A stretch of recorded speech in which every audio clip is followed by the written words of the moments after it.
So, in a previous one of these, I spoke about why I think the main two things that people are terrified of, but I don't think should be, is love and freedom.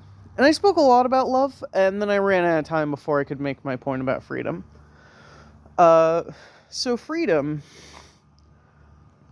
People are mentally wired to live within rules and laws.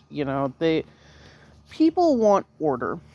And while a lot of people talk about freedom, I find a lot of people view freedom as chaos, as animalistic, sort of an abandonment of what makes us human.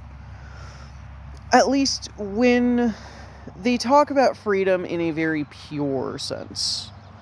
Of course, there are freedoms that a lot of people agree should be a thing. You know, freedom of religion, freedom to love, freedom of speech. But as I mentioned in the last one, I think true freedom requires a level of accountability. That if you want true freedom, then that requires facing natural consequences for actions.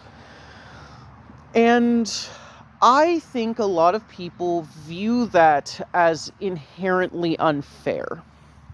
Because a lot of people tend to not understand how A leads to D. They can see A to B. And most people can see A to B. A lot of people can see A to C. Not everyone can see, A to D. That one's harder. And true freedom does require some level of A to D consequences, if that makes sense. Now, I still think that kind of freedom is worth striving for, and I think there is a way to achieve that freedom without abandoning society. But I think people are scared of it. And honestly, I don't blame them.